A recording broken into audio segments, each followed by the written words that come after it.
دا ستاسو د خپل پارټۍ چې نو یو آغاز و د بلدیاتو، دا تاسو په کوم نظر ګوري او تاسو خپل چې دی نو منیفیسټو به عوامو ته څنګه مخکې کوئ؟ نن صوبه کې د دې الیکشن لپاره دا لومړنی جلسه یا کنونشن و او زه خو ډېر پوره امید یم او ډېر ښه هغه وشو، تعداد کې خلک راغلو، ښه جوش او جذبه وه.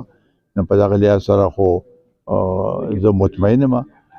صوابه خلک سره زموږ یو رشته ده او دا رشته به دغه شانتې قایم او دایمه وي، ځکه چې صوابه کې ډېر داسې کارونه چې زموږ په وساطت سره شوي دي، خو هغه د ګډون امازه تمرات او هغې سره کارخانې جوړې شوې او خلکو ته روزګار ملو شو او دغسې د پیور های لیول کنان رومنې مرحله چې د هغه ما هغه کړو او بیا دا دویمه چې ده هغه سکندر خان هغه کړی. په دغه لحاظ سره دا داسې منصوبې چې راشي نو سړي هغه ځای سره نور لګاو پیدا شي. دغسې دا هسپتال دی دې کې دا زموږ په وخت کې شروع شو، نو ډېر داسې منصوبې دي چې هغه د دې علاقې دپاره شي. مونږ خو بنیادي مقصد زموږ دا دی چې د علاقه آباده شي او دا نه چې یو علاقه آباده شي، هر یو علاقې ته خپل حق ملو شي. صوابه کې د هغې نه پس خو ډېر داسې وزیران هم راغلي دي، سپیکران راغلي دي، هغه دي نو کړي به یې هغه په هغې باندې، خو خلک په هغه لحاظ سره مطمئن نه دي او مونږ خو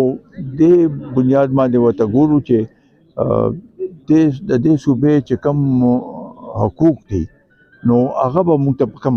لحاظ سره ملاویږي. ما په تقریر کې هم دا وویل چې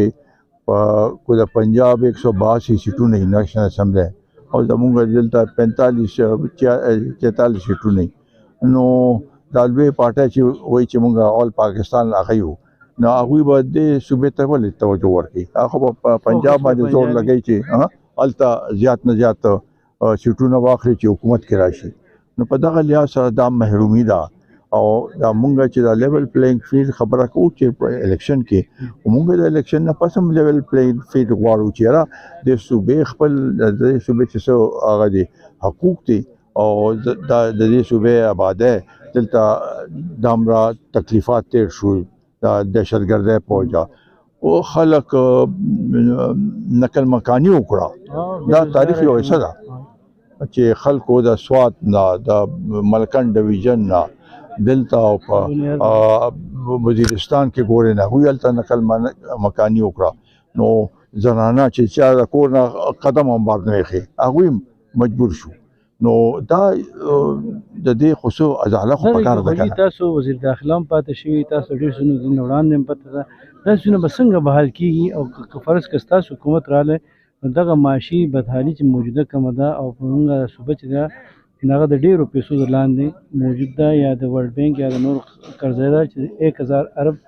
قرضه ده، دا به څنګه چې نو قومي وطن پارټي دې کې خپل ګوره دې دپاره به مونږ خامخا جدوجهد کوو. یو خدا چې د دې صوبې دا 1000 هغه چې د بلین هغه د عرب روپۍ دا مقروض دی، اول خو دا معلومات کول غواړي چې دا 1000 عرب روپۍ کم ځای کې ولګېدي، ولې مونږ مقروض شو.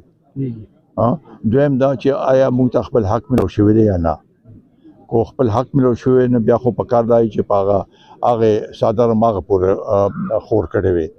نو دوی دا په څه باندې ولګولې؟ دغسې مرکز کې هم کو 88,000 عرب روپۍ مقروض دی، نو دا څنګه اوس چې 98 ترمیم نه پس ډېرې محکمې داسې دي او وزارتونه داسې چې هغه منتقل شو صوبې ته، نو پکار دا دی چې هغوی خپلې خرچې کمې کړې وي، هغه خرچې کمې شوې نه دي په دغه لحاظ سره. نو دا څیزونه دي په دې باندې به هغه کوو، نو بیا به په خپلو خپلو باندې بنیادي فلسفه دا ده چې صوبې هغې په خپلو خپلو باندې ولاړ او خوشحاله وي، نه پاکستان خوشحاله دی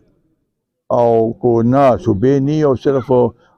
مونږ وایو چې مضبوط مرکز نه هغې سره کار نه کېږي په دغه لحاظ سره. دا تپوس لکول غواړم زموږ د ناظرین مدا هم چې دغه کېږي اورېدل به غواړي چې دا ملک به دې بحرانونو راوباسل څنګه کېدی شي او تاسو به د نورو پارټو سره اتحاد سره په شکل کې ځئ او که نه په خپله به چې نو تاسو دا الیکشن را روان کې به میدان ته راځئ. نو دا خو به اوس وخت سره ثابتېږي خو دا ملک د بحرانونه به ځکه عالی وځي چې موږ ټول متفق شو کم از کم په دې معیشت باندې چې ټولې پارټۍ متفق شي او د ملک یو صحیح د پارلماني نظام هغه راشي او یو بل سره رکرکاو او چې چا حکومت راشي چې هغه سره په دې لحاظ سره چې بھئی د ملک هغه کول دي بچ کول دي نو هغه کې ټول مشترکه تور باندې کار کول پکار. سابقه حکمرانان دا وایي چې موږ سره زیاتې کیږي او په موږ باندې هسې کیسونه کیږي او موږ چې نو د الیکشن ته دوی پرېږدي نه. دا تاسو په کوم نظر ګورئ؟ نو اتیر هغه کې وخت کې چې دوی په هوا باندې راغلل حکومت کې راغلل چاته پته نو به چا په مدد سره نه هغه وخت کې دوی ته نه ښکارېدل. هغه وخت کې هم یو وزیر اعظم نایله شو هغه وخت کې هم یو وزیر اعظم په جیل کې نو هغه بیا ټول پکار دي خو موږ بیا هم دا وایو چې چا باندې غلط کیس نه جوړ کول پکار کیسونه چې دي په مایا هغه کې صحیح نو هغه مطابق هغه چلول پکار دي او په دې ملک کې موږ غواړو چې ټول پارټو ته هغه موقع ملو شي چې حساب پکې واخلي په الیکشن